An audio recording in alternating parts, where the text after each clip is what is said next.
Mr. D, happy Easter, and how wonderful to have you joining me for Lambster as well. Thank you very much, and a very happy Easter to you and to all of your wonderful viewers. I'd like to take the opportunity to talk about art for the next hour, um, and I guess I'll start with an observation, which is people rage against art that they don't perceive as aesthetically pleasing, and then I guess another group considers that art that's purely decorative is a lesser form. How do you feel about these opinions? I mean, it really it really depends. I mean, obviously, there's going to be right and wrong aspects of both of them. I mean, of course, to dispense with your latter idea, this sense that art, oh well, art shouldn't be decorative. Art should. There used to be this sort of like art school motto that was like art shouldn't match your sofa, and Hmm. I think that's it's a bit odd because of course it should and it shouldn't. I mean, obviously being one of the I mean being certainly the visual arts, whether it's sculpture, painting, decoration, design, whatever. It's obviously involving aesthetics. It's obviously involving the eye, uh, the interface of the eye, the interfaces of the senses. So it's silly to dismiss the idea that art visual component is important. Now, how you define, what is beautiful or what is pleasing or what it's meant to do depends upon what you're looking at, what you're talking about, the situation, your particular taste.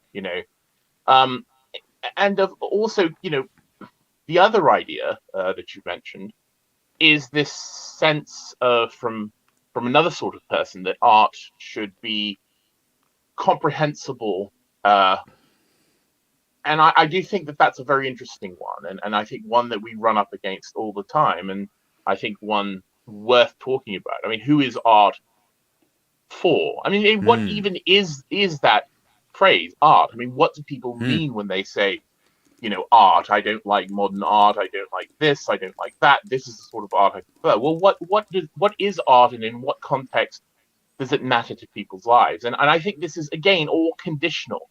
It's all conditional on so many things. Who you are, where you are, what you want, what you expect out of the things in your life, what your intellectual situation is, what your aesthetic situation is.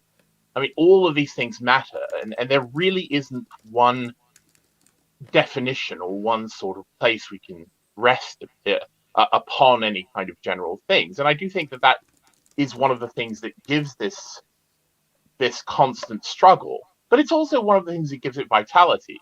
Hmm. That there is always a kind of question about what we're talking about and what we're doing, what its purpose is part of its vitality. One of the ideas that I came across a long time ago, and I still it still surfaces in my brain for all kinds of different reasons, is from literature, the idea of the death of the author, right? That the viewer, the recipient, the person who's engaging with the art rather than creating the art, their interpretation is always valid, or at least is as valid as the person who created it. Mm. I was wondering what you thought about that concept. Well, obviously, I mean, there is of course a whole conversation. I think certainly that's risen up with the idea of postmodernism. The death of the author. I mean, what is the author in the chain of events that go from creation to consumption? And obviously, when you create something and put it out into the world, I mean, unless you are doing it for some particularly hermetic reason, where it isn't going to be shown, it isn't meant to be shown, it's some sort of devotional or magical object, or it's something that isn't, it's purely private. Obviously, you're Mm. creating a thing in the world, and once you put that thing into the world, you can't control how people are going to react to it. And obviously, in the end, you as the author or the artist, you're not going to be there. You know, I mean, assuming that the work of art outlives you, you are going to fade, and you are going to disintegrate and die, and the work will then live in the world, however it lives in the world, and it's just a fact of life. I'm not particularly interested. Uh, I mean, I'm interested in what an art. I mean, obviously, as an artist and as a student and admirer of the various arts, I am very interested in what artists say and do and why they do things. But that also isn't a dictation of how I should react to it. And Mm. even if I know, I mean, even if I understand, I mean, take for example, I don't know, take Picasso. I mean, Picasso famously didn't offer explanatory remarks about his work. Generally, he was quite sort of circumspect regarding that. The work was the work, and that was it. But I can know certain things about his biography. I can know certain things about what he was doing during that particular period of his life and during that particular stylistic, sort of creation, creative uh, section of his life. And I can infer certain things about that. But, you know, again, that is also going to be tied up completely with the way how I deal with it, how my experience of the world, my experience of color, my experience of form of the subject, whatever. So, you can't ever dispense with that. I mean, there's this sort of, there's so many stupid things that have come out of the idea of art school and art education that we Mm. could spend all day dispensing with them, debunking them. But again, this idea that the artist, that there's this trend that the artist provides a little statement. The artist is always expected to write some sort of essay about what they meant and Mm. what their intention was, and I don't care. Generally, those sorts of statements can be completely discarded because they're meaningless. They're just little, little agglomerations of jargon um, that are going to do nothing but obfuscate Mm. a person's reaction to something. So, Mm. it's a very long-winded response, but No, no. uh, The art form I probably spent the most time thinking about and playing in myself is music. And I mm, often feel that the language of music expresses something that is impossible to capture through sort of spoken or written language. And yet so much is written and talked about in terms of music analysis, and I think the same is true in, as you say, the visual arts. That the there's somehow in our culture a feeling of the primacy of spoken language and being able to capture everything and pin it down with words, but it's this kind of process by which you can miss the sublime elements of the original thing, and in your attempts to sort of process it and structure it into a different medium. yes, and with music, I mean, I think that music is always essentially an abstraction. I mean, even you take for instance Beethoven's Pastoral Symphony, the Sixth Symphony. Beethoven wrote a whole program of what the various bits of that are to mean. Peasants, in a dance. The approaching storm. There's bird calls in it. There's the sound of babbling water and all of that. I mean, and so that I mean that's a good example of an attempt to kind of pin down the abstraction of music and tie it to specific concrete symbols, concrete objects, and events, and animals and people. But in the end, you can't escape the essential abstraction of music. I mean, what is music? What if you're trying to write a piece of music to represent something, I want to write a song about the color orange. Well, Hmm. you can certainly do that, and you can write some sort of Debussyan, uh, Hmm. impressionistic, whatever. But it's still Yeah. essentially going to be an abstraction, and Hmm. yet people don't have problems with that. I mean, are people accept the abstraction of music, Hmm. where they don't accept the abstraction in the visual realm, and yet it's everywhere. And I'm not talking about abstract art specifically, but there is always a sense of the abstract, and in other words, of pattern and color and shape and design and all of that that is separate from depiction, is separate from this is a painting of a chair. And even beyond just art, I mean, when you look at things, I mean, you can stare at the clouds, you can look at the kind of formations in a rock, you can look at the changing patterns in moving water. Uh, all of these are abstract visual experiences, and they are things that the ordinary person can enter into without any sort of education, without any kind of reference to history or philosophy or whatever. But it's easier to accept in something like music that is, I think, obstinately abstract than Hmm. it is in the visual realm. Because again, you've got these other systems in your brains. It's the same with language. Where yes, okay, you can ostensibly listen to the sound of words. I mean, you can listen to a Shakespeare sonnet and appreciate the kind of rhythm and sound of the words, but there's a part of your brain saying, well, I know what these words mean. And Hmm. that is then pushing you in a different direction. And that's a whole other part of the brain. And artists attempt to kind of subvert this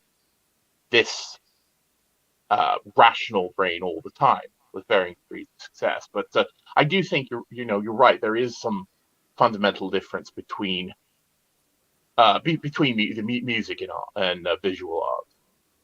It's like you can to take the example of Orange, you could have a whole multimedia exploration of Orange, whereby you could consider the subject in musical terms, write music about it, poetry. You could have a dance devoted to the idea of. I don't know. Orange might not be the best example because in visual terms it's literally a color. So perhaps Yeah, an emotion, right? You could have yeah. exploration of anger in all these forms, and there'll be things about the human experience of anger that I feel can be captured in music and no other medium, and and then different aspects of anger which can be captured visually. Perhaps there's things that only cinema can do.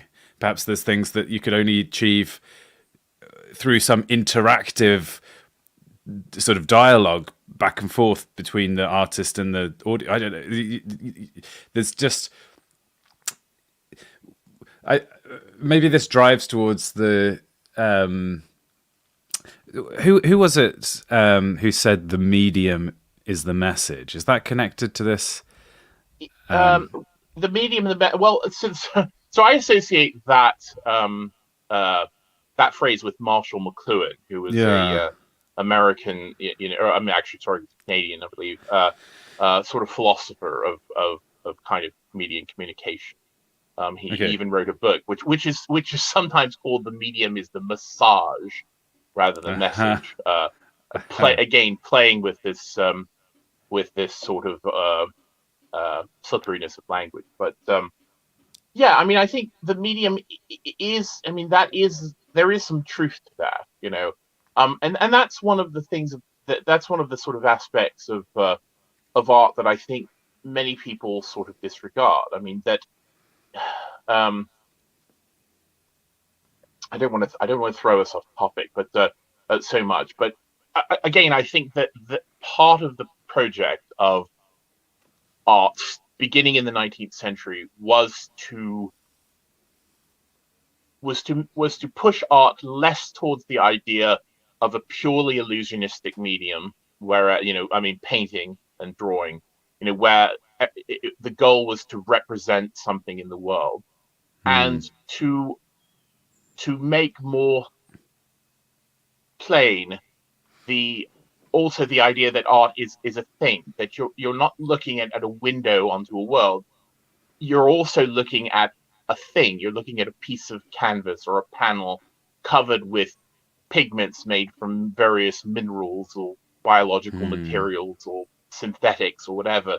I mean, this idea that art is both an object and can also be obviously a representation of things. I would say that this is part of the big project of modernism, but that's a different subject. I mean, back to Orange. I picked Orange very specifically because um, there's of course a famous idea that there is no word in English that rhymes with orange. I mean, there really isn't. Uh, and then we have this that I understand there was some sort of television show, Orange is the New Black, Yeah. and then of course the fact that orange also refers to a fruit, an orange, which is called an Hmm. orange because it's orange, or did the color come from the association with the fruit? But I mean, again, every sort of word, every sort of uh, phenomenon in the world is going to have this slip, this sort of um, slip of meaning and slip of understanding. Hmm. If you wrote I mean, so you say we're writing a song about a color. How do you even describe a color? I mean, that Hmm. is something that is impossible to do. You can Hmm. talk about certain things in terms of its scientific basis, the wavelength of light that represents that color. But again, how do you explain a color to someone who's never seen it? How do you know that Hmm. your experience of a color is the same as another person's? I mean, you don't. Hmm. So there is, I think, essentially a kind of not abstraction, but a sort of essential unknowability and a reliance on faith, and the faith of your own visual acuity, the faith of your sense of reality, and your the faith in the communal experience of your culture that dictates these things. Am I floating off into the fairy world uh, of No, not in the slightest. I was just pondering, as an artist, is it more pure to consider yourself to be the audience? There's this kind of concept of selling out, which I'm sure is mm, often an unhelpful lens, but to try to give it credence a bit, if you are a creative person, there might be aspects of expression that you want to make, things from your experience that you want to capture and preserve, but you're working for a client in some mm, form, and therefore the things that you're doing day to day are not a form of self-expression as an artist, but you are you're fulfilling you're putting bread on the table, your food on the yeah. table. So is the most pure form of artistry when it's bubbling right up out of your own soul? No, of course not. I mean, there is no pure form of art. I mean, there is no purity in that sense. I mean, again, this is a romantic notion. This is something that developed in the 19th century, and I think well, actually in the 18th century, and I think is being one of the more harmful things. This idea Uh-huh. that the purity of art is the unadulterated self-expression of a person. Bollocks! That isn't at all what it is. As I said, if you produce something to go into the world in one way or the other, you are communicating with people. Hmm. You aren't okay, oh, this oil and canvas is the pure expression of my soul. Well, that may be true to some extent, but it's also an agglomeration of pigments and a binding medium on a piece of cloth covered in some sort of priming material, and you've made it so that people will look at it, and you've made it an oil painting because you're engaging with the history of how people look at how people look at paintings and how they're displayed in the situation they're getting displayed. So obviously, you're not. It's no longer this pure expression. You are attempting to communicate, and of course, that is what every creative person must do. You're yes. I mean, obviously, part of your inspiration may be valid, and it may be there. And the better sort of communicator that you are, the more people are going to be able to feel that. The more you'll be able to transfer whatever your feeling was to other people who look at or hear or touch or taste or whatever sort of thing you've made. But I don't buy this idea that it's that there's a sense of purity, Hmm. because it has to mean something outside of you, or or I'm not interested in it. I'm not interested in the pure selfish expression of the random person. I'm interested in someone who's produced something that can communicate feelings or ideas to me, and that's and I think also I should define how. So when I say, well, I'm an artist, I mean I am very specifically a visual artist who works in the, the the realm of what we call fine art. Painting, a drawing, sculpture, and things like that. Um, so that has a very different sort of set of rules and understandings and requirements. But when I'm talking about artists in general, I don't just mean people who paint on canvases. I mean, and as I said, it could be an industrial designer who designs furniture. It could be a person who designs, clothing. It can be wall coverings. It can be a pastry artist. It can be, a musician. It can be a filmmaker. Whatever. I mean, they're all sort of creative expression is art in a sense. So my specific situation is, coming from a certain tradition, but in a broader sense, I don't just mean putting paintings on the wall. So I thought I should clear that up. Another spectrum that people use to try to claim that some art is more valid or purer would be that at one extreme is art that's engaged in an intellectual exploration, the project of driving humanity forwards in understanding and building a corpus of thought. And then the other end of the spectrum would be propaganda, where your art is intended to have impact at the time and place that it's created and affect political change or somehow there's a feeling that there's a higher form of art which tries to disengage from the dirty griminess of day-to-day life and current affairs and ascends to some sort of timelessness. And what about that dichotomy? Does that exist? Oh yeah, that certainly exists, and I think that of course, it's difficult to say what is it that gives something timelessness. People have no idea how much art has in the Western world. I mean, how much fine art has been produced that they have never seen and that they never will see. I can't remember the figure, but like in the 17th century in the Netherlands, the Low Countries, Holland, even at that time, sort of Belgium, Flemish art. I believe there were some absurd figure like there were over 1 million paintings, and it may be even higher than that. I can't remember the figure produced during that period. And of course, some of that's going to be lost to time. Things burn in fires, things get destroyed, but a lot of that work remains, and it continues to exist, and you don't ever see it. When you go to a museum, there is a huge body of work that is owned by museums that you will never see. It will never be put on display. And again, why is that? I mean, why are certain works, why do they fall and fade away, and why do other works remain relevant? And that's, I don't think there's one answer to that. But obviously, many of the paintings that that you've passed and looked at in galleries that you're familiar with from school or whatever, uh, were produced for very specific purposes. They were produced for Hmm. propaganda. They were produced for religious purpose. They were produced for to glorify some ruler or other. They were produced as part of some political program. Um, but of course,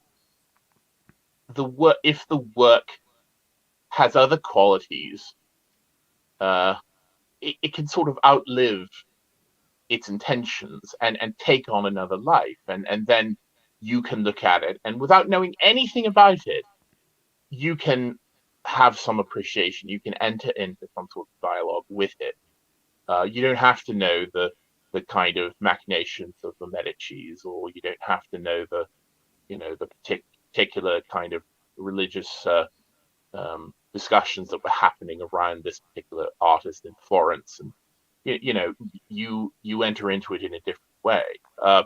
And some work is able to transcend its temporal justifications, and some isn't. You know, and of course, I think that partially depends upon the skill of the person making it, and also, that there has to be something else that goes into it besides a purely political, purely whatever thing, or otherwise, it then does just become a historical artifact. Oh, this is a pamphlet produced, you know, during the 17th century, leading up to the English Civil War, and that is its meaning. It doesn't really have a transcendent quality beyond its historical association. So yes, and this is something that happens all the time. I mean, many and like all those 17th century paintings that you'll never see, you'll also never see, you know, most of the things made in the 1980s. You know, they will disappear from time, and you can take this even beyond fine art. This certainly applies to music as well. That God knows how many pieces of music were written during the 20th century. Well, how many of them are you going to hear? Uh, why do they remain? Why do they remain something that you want to hear besides historical interest? Why is this chair continue to be produced, and another chair falls into the tacky expression of the 1970s? And I think that's a fundamental question of art. Well, what provides transcendence from the temporal situation of its creation?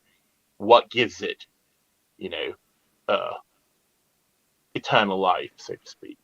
Hmm. And I don't think anyone knows. I don't think certainly the artist doesn't know. You know, very rarely do you. I have no idea what will happen to my work, and I think most artists who are being honest, they certainly don't either. But I Hmm. do think that there is that if you maximally imbue your work with the expression of your talents, of your sensitivities, your technical craft, then there's a better chance that things will live beyond you. But who knows? How much does it matter, perhaps to you, perhaps how much do you think it matters to other artists that their work is seen?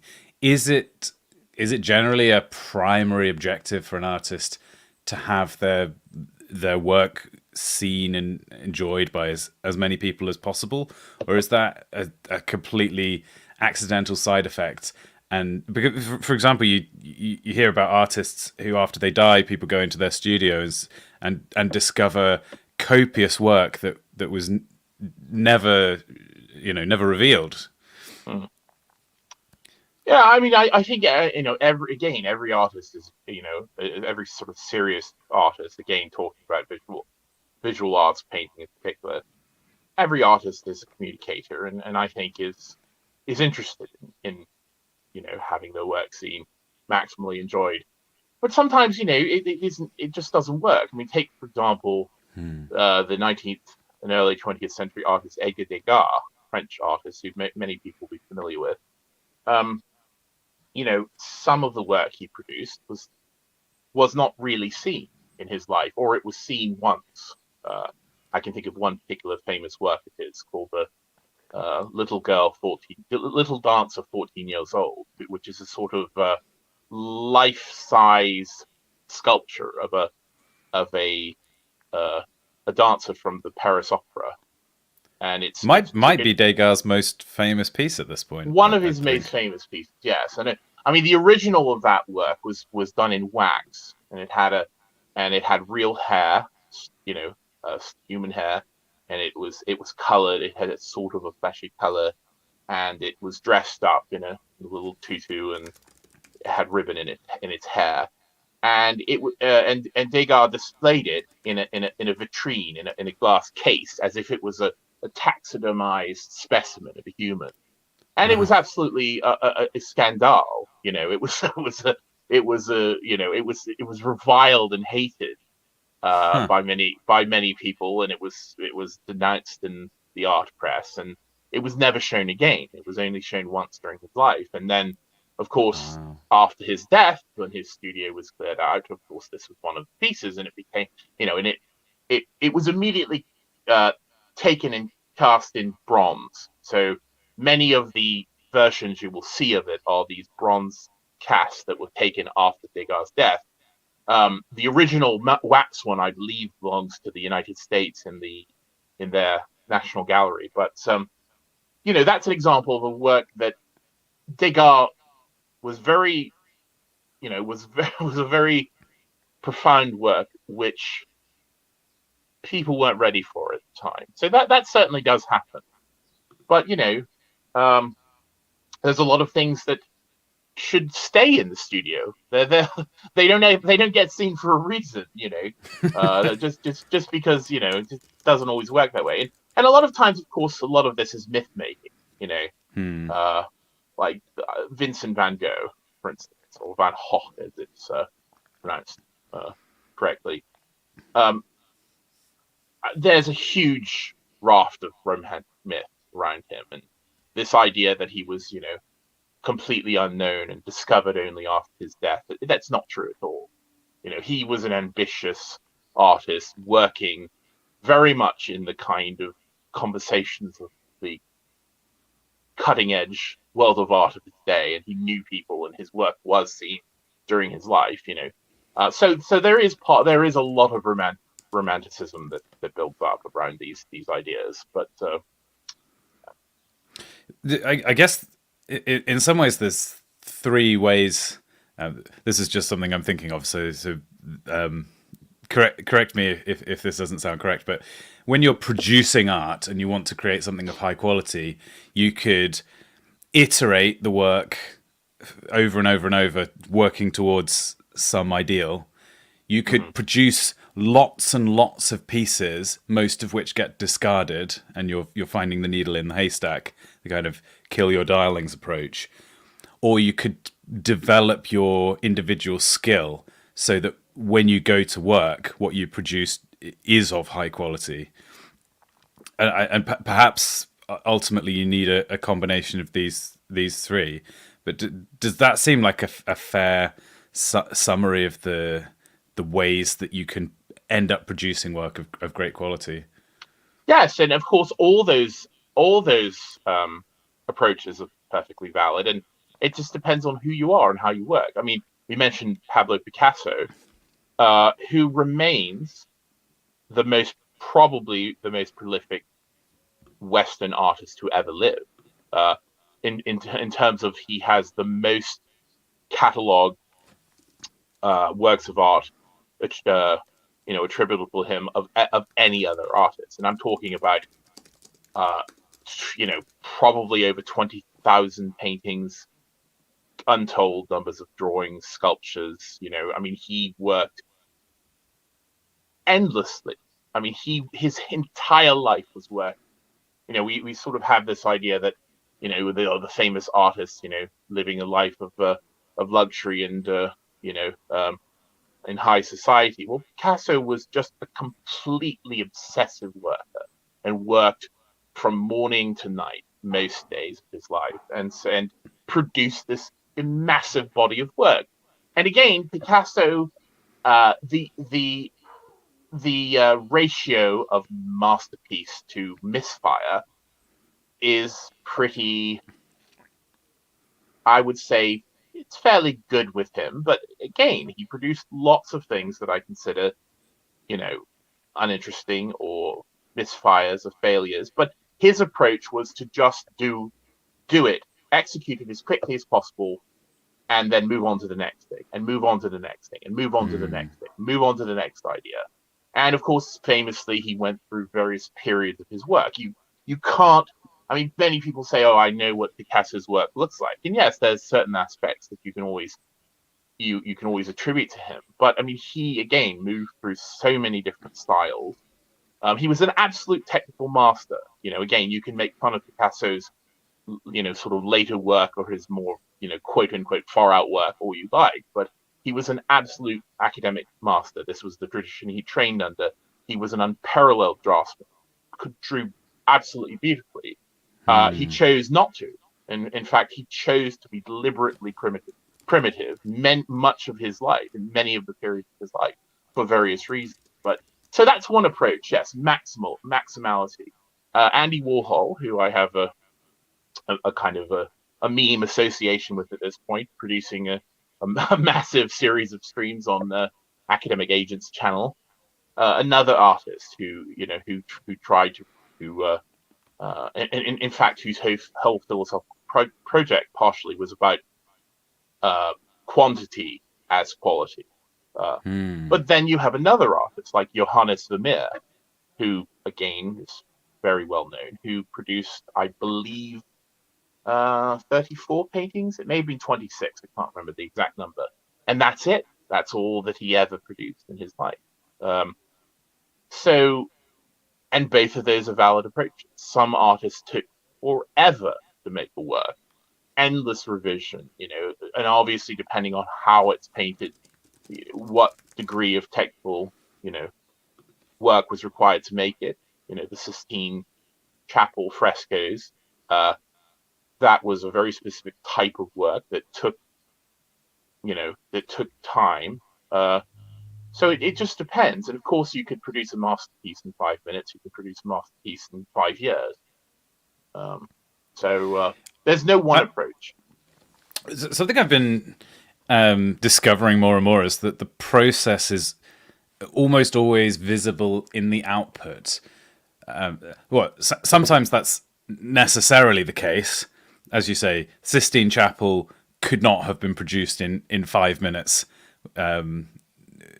But you can even something quite even something quite with quite limited information in it, like a short poem. Mm. I think you can tell how long the artist spent on it. Did maybe a dumb, simple example that doesn't capture the full richness of this idea, but if you have a rhyming couplet, Mm-hmm. sometimes one of the rhymes is slightly more forced than the other, and therefore you could take a guess at which of the two lines was written first, because one of them forced the rhyme on the other, as it were. Mm. There's lots of ways in which, when you're experiencing a piece of art, you're also glimpsing into the process that the artist went through to get to the end. Sometimes you get the feeling that there was a long period of time and planning, and sometimes it's the expression of a moment of extemporaneous expression. Is it is it purely a matter of taste? Like, do artists pair up their manner of working with what they're trying to say, and how does that all fit together? Sometimes, I mean, obviously, it just depends on what type of work. I would actually dispute the idea that you could have a sense of what went into a work by analyzing Just like that. just the I work. think, yeah, I think that part of the aspect of a master, whether it be a poet or a painter or whatever, is that you have no idea. We have no Hmm. idea how Shakespeare wrote those sonnets. We don't know if they were written Interesting. in an afternoon. We don't know if they were polished over weeks. We know very little about William Shakespeare, so we'll never know Hmm. that.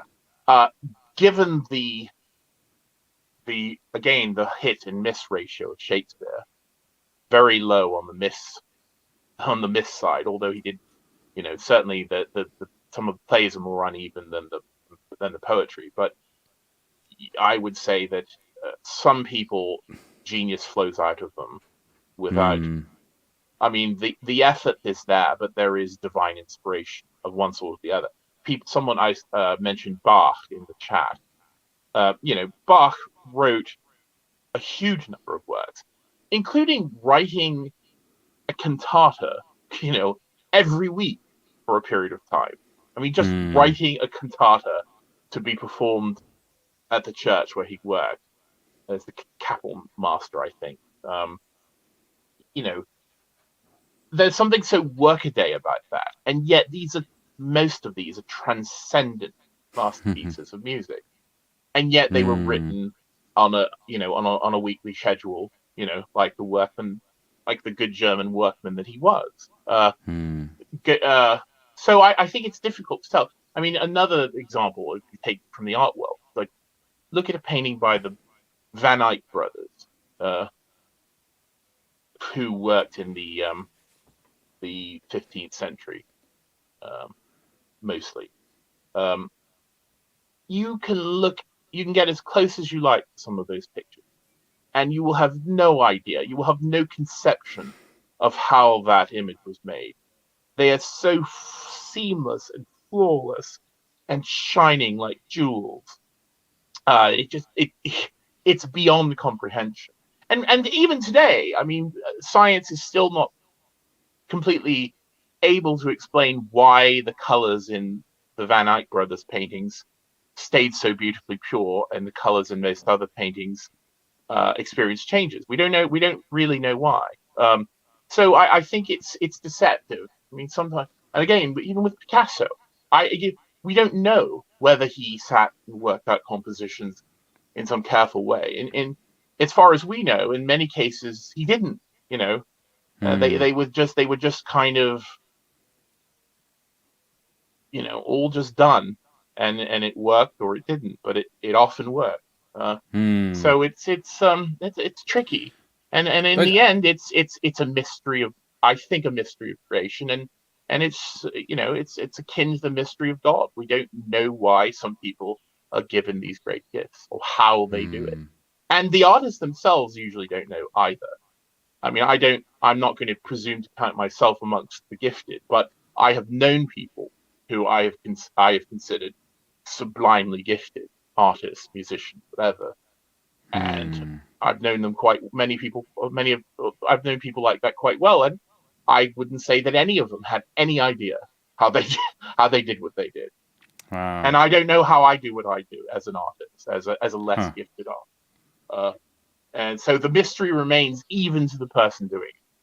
Hmm. I sense that there is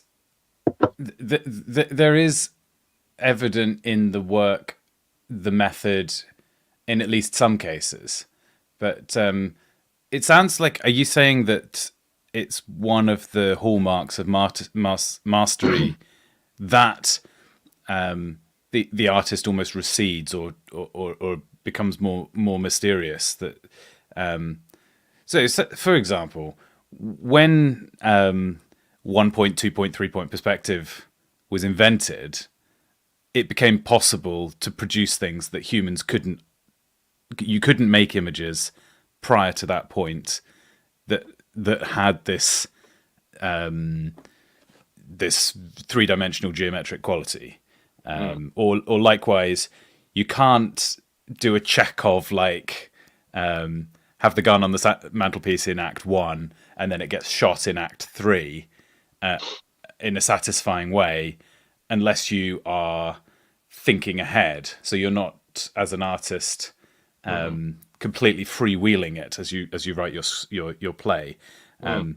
So but then on the other hand, like a Picasso one line drawing of a dove, it seems pretty obvious that his method there was to produce the work as a gesture of his body rather than by like years worth of intricate planning and then drawing millimeter at a Yeah. time. You know, so, Well, so the oh, sorry. oh, I was going to say, so those two extremes. One shows great planning, and one shows the motion of a moment, and I think you inevitably read that out of most work, most art. Yeah, or dance, you could say the difference between a choreographed dance, and especially if you have multiple people moving in sync, versus an improvised expression, and they say different things.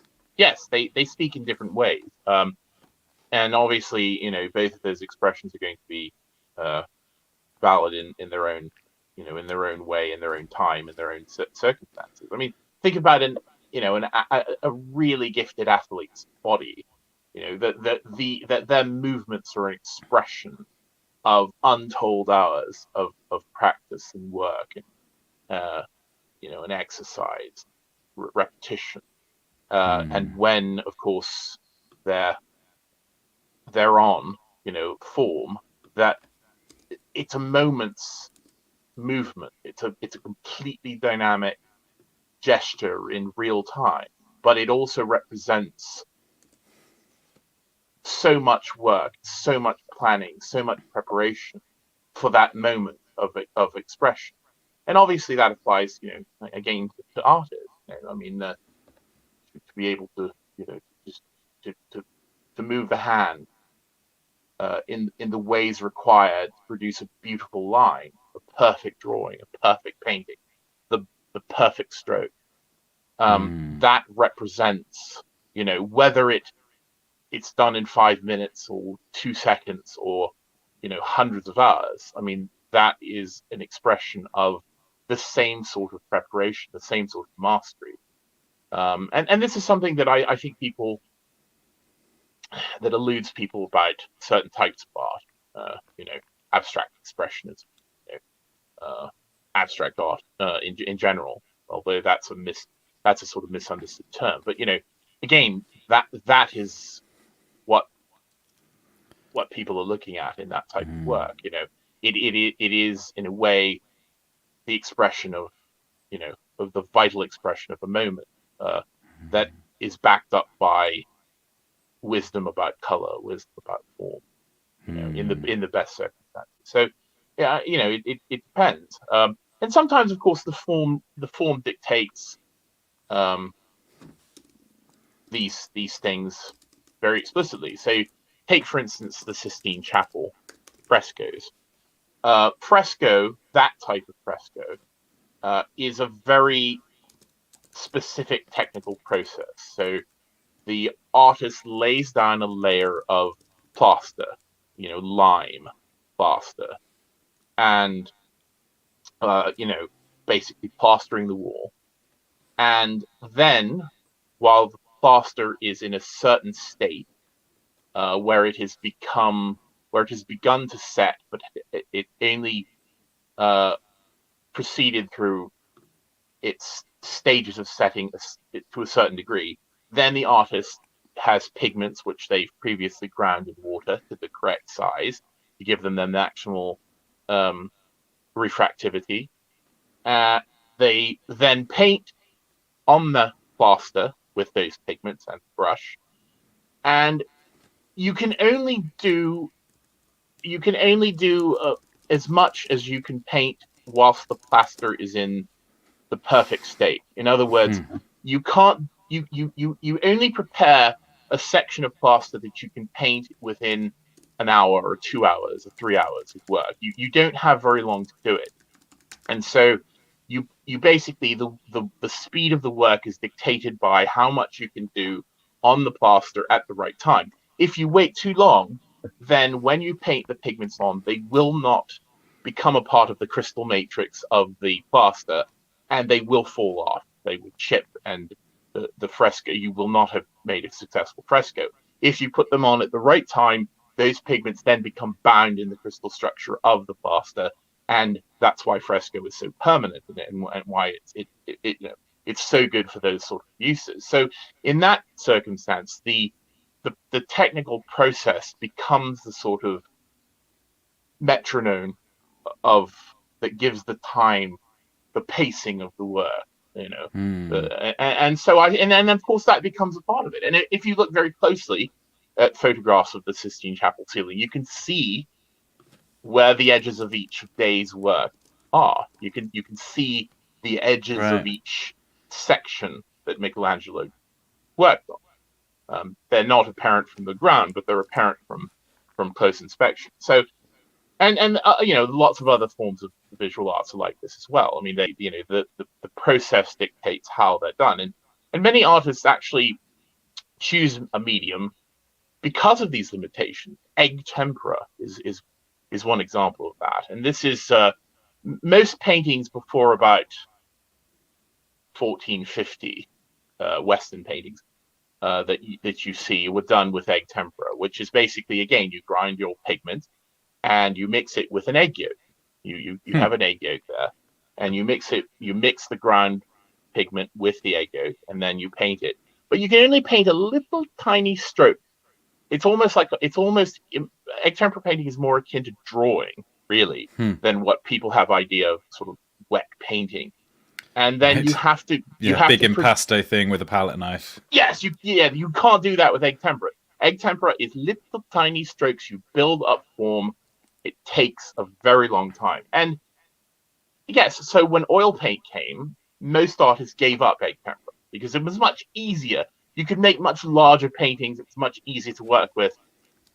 You could even have your paint made up by someone else. In egg tempera, you really have to make it up right as you're using it. You can't keep it.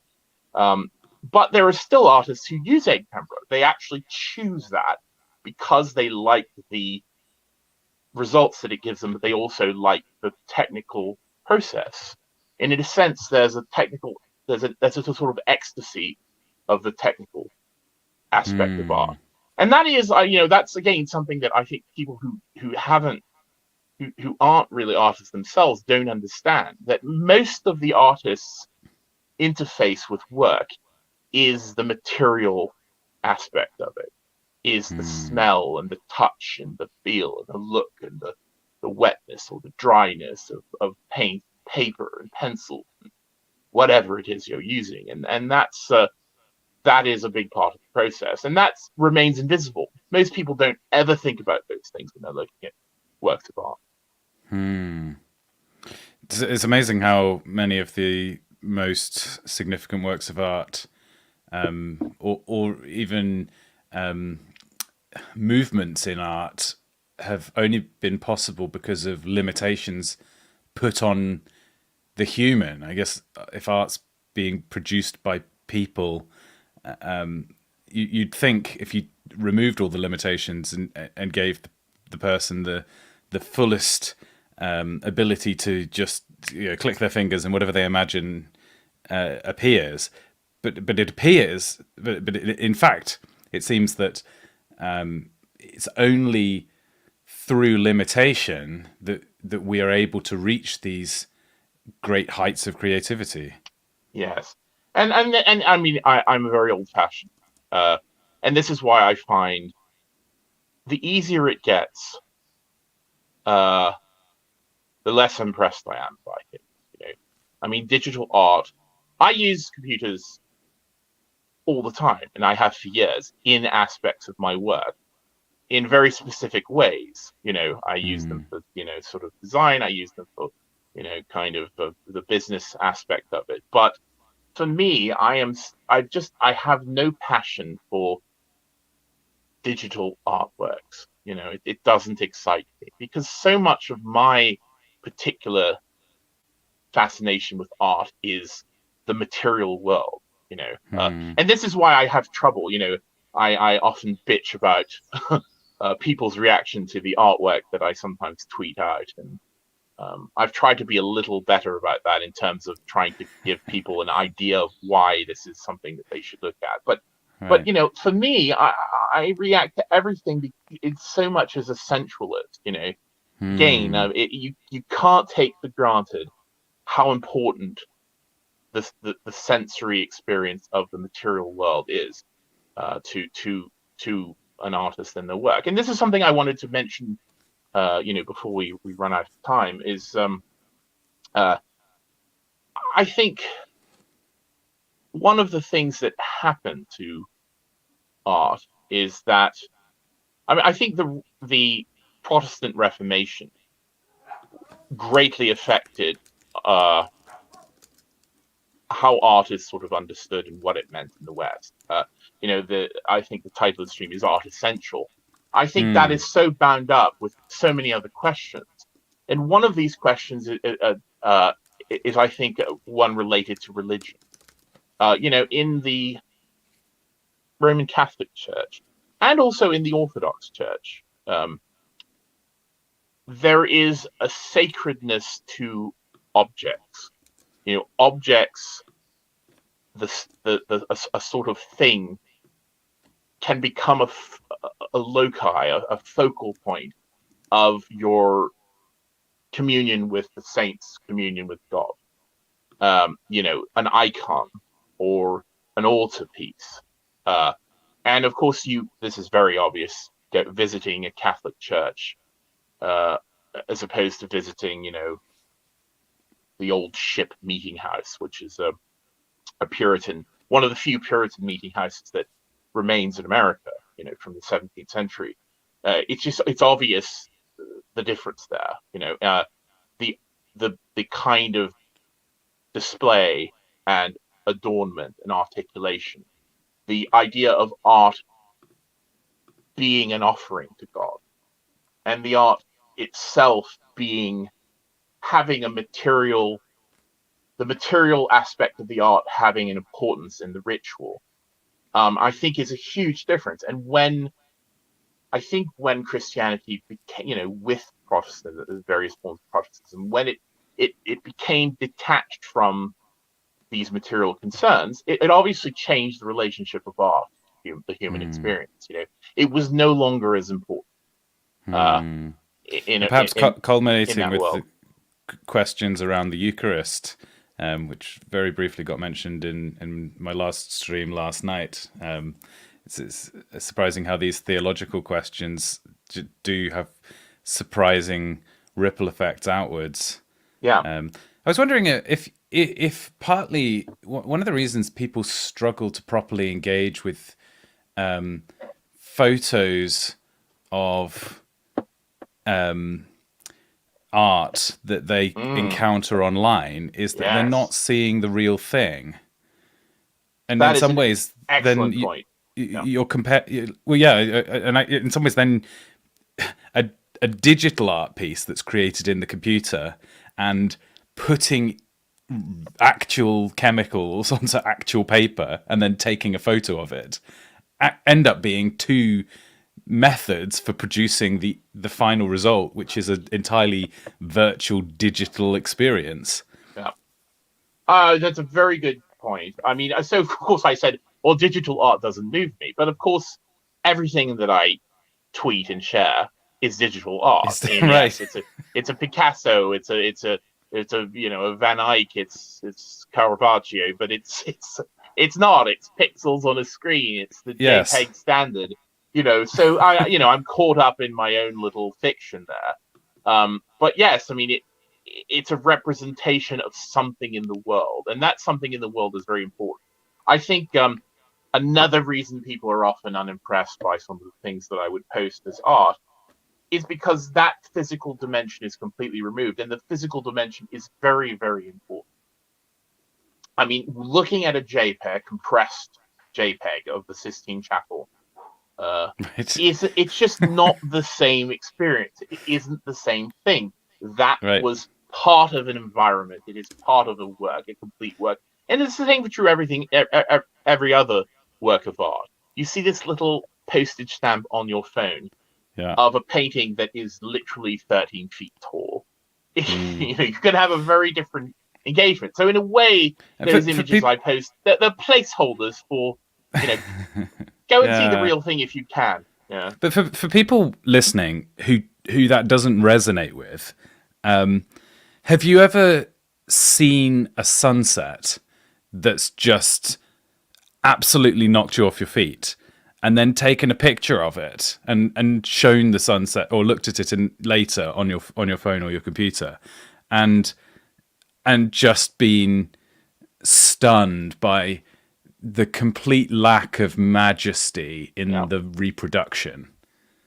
Well, because that sunset isn't just a visual experience. It's the whole experience of being in the world of that sunset, being in the presence of that sunset, the feel of the air as it Yes. changes, the feel of the smell, the kind of sound, whether it's silent or whether there's birds, whether there's the sound of the sea. I mean, all of those things are contained in your awe at that sunset. And Mm.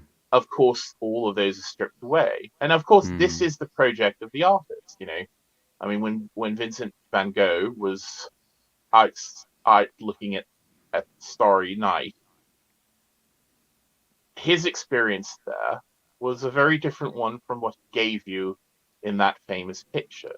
But Mm. as an artist, he made certain choices, and that painting becomes an awe and a majesty of its own. It becomes not the night that he had, but it becomes the night that he gave to you. And the same Mm. as with any beautiful and successful work of art. It's no longer it's more than what inspired. It's more than what the artist saw. It's more than what the political situation of the time. Uh, it's more than what the person who commissioned it wanted. It becomes something else. Becomes sort of transfigured. Mm. And it's absolutely true. And I wish people would stop. I mean, one of the plagues of modernity is this idea that people can no longer experience anything through their bodies anymore.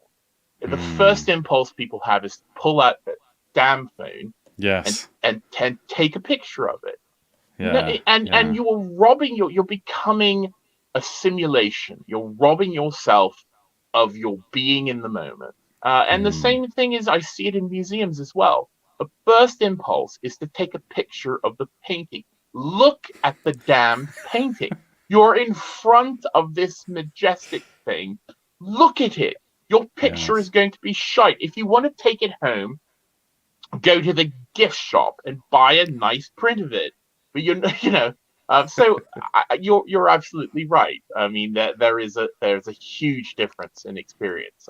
But the job of the artist is to take that entirely diminished experience of Mm. the sunset on a canvas and make it worth looking at. It isn't going to be the majesty of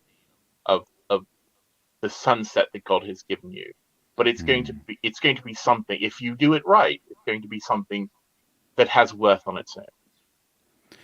If I see a beautiful, elegant swan, perhaps the best way to pass along to somebody else the feelings that I have in that moment is not to take my phone out and take a picture of the swan and then show them on the screen, but play them Saint-Saëns the Swan, Mm, and in the reverse sort of happens as well, whereby you listen to the music, and then the next time you see a swan, it actually heightens that experience.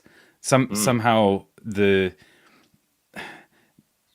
obviously a swan doesn't sound like the sublime music that you're hearing, but there's a similar direction towards a spiritual experience that they both kind of move you towards. There's a similarity.